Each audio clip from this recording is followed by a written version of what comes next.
मराठी नाटकांच्या इतिहासातील सर्वात जबरदस्त नाटक संगीत मानअपमान नाटक आता रुपेरी पडद्यावर रसिकांच्या भेटीला येणार आहे।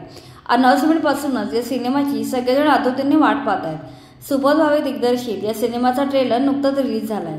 शौर्य, धैर्य, प्रेम आणि पराक्रम अशा गोष्टींनी भरलेल्या संगीतमय प्रेमकथेचा हा संपूर्ण प्रवास चित्रपटात पाहायला मिळणार आहे।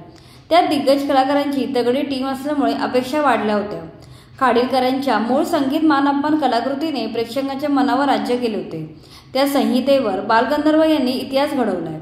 या कलाकृतीवर सिनेमा बनवायचा आहे ही मोठी जबाबदारी निर्मात्यांनी आपल्या खांद्यावर घेतली आहे। सुबोध भावे हे दिग्दर्शक आणि प्रमुख कलाकार म्हणून या टीमला लीड करतायत। त्यांनी कटाळ काळजात घुसली आणि बालगंधर्व या चित्रपटाचे शिवधनुष्य लिहिल्या पेलले होते। आता ही जबाबदारी ते कसे पार पाडतायत ते पाहूया। संगीत मानअपमानच्या चित्रपटाकडून मराठी प्रेक्षकांना खूप मोठ्या अपेक्षा आहेत। चित्रपटात सुबोध भावे, सुमित राघवन, वैदेही परशुरामी, उपेंद्र लिमये, नीना कुलकर्णी, निवेदिता सराफ हे कलाकार प्रमुख भूमिकेत आहेत। स्वाभिमानी आणि मनमोहक सौंदर्यवती भामिनी हे पात्र अभिनेत्री वैदेही परशुरामीने साकारले आहे। वैदेहीची एक नवीन झलक आपल्याला पाहायला मिळते, पण बालगंधर्व यांच्यासारख्या भामिनी होणे आता अशक्य आहे। तरी भामिनी म्हणून तिचा वावर थोडा तरी सुखकर आहे। मात्र चंद्रविलास आणि ध्येयधर यांची निवड चुकल्यासारखी वाटते। कुटील, चाणाक्ष, धृत सेनापती चंद्रविलास सुमित राघवन यांनी साकारलाय, तर स्वतः सुबोध भावे यांनी वीर पराक्रमी ध्येयधर साकारलाय।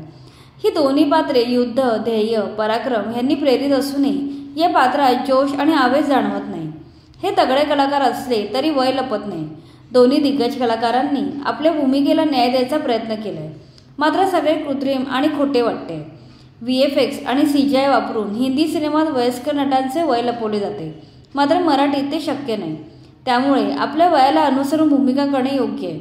त्यामुळे सुबोध भावे यांनी मोहावरून सुयोग्य कास्टिंग करणे आवश्यक होते। सिनेमाची आणखी एक महत्त्वाची गोष्ट होती ती म्हणजे गाणी। चित्रपटात 101 गायकांनी गायलेली तब्बल 14 गाणी असूनही एकही गाणी प्रभावशाली झाली नाही। कट्यारची गाणी यापेक्षा कित्येक पटीने चांगली होती। सुगम संगीत आणि नाट्यगीत यांचा संगम साधताना काहीतरी निराळेच होऊन बसले।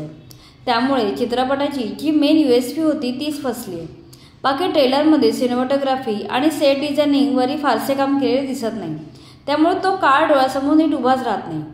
एवढ्या सगळ्या गोष्टी फसल्या आहेत तरी हे नाटक आपल्या हृदयाच्या जवळचे आहे, त्यामुळे हा चित्रपट पाहणे गरजेचे आहे। सुबोध भावे आणि सुमित राघवन यांना आपल्या अभिनयाच्या जोरावर चित्रपट तारून न्यावा लागेल। आपली संस्कृती, कला, संगीत या सगळ्याला रिइव्हेंट करत हा चित्रपट आपल्यासमोर येतोय। चित्रपटाचा ट्रेलर जरी अपेक्षेप्रमाणे झाला नसला तरी एक चांगला उपक्रम म्हणून ही कलाकृती थिएटरमध्ये पाहणे गरजेचे आहे। तर हा होता संगीत मानअपमान या ट्रेलरचा रिव्ह्यू। बाकी तुम्हाला ट्रेलर कसा वाटला ते कमेंटमध्ये नक्की सांगा। व्हिडिओ आवडला असेल तर लाईक करा आणि चॅनलला सबस्क्राईब करा।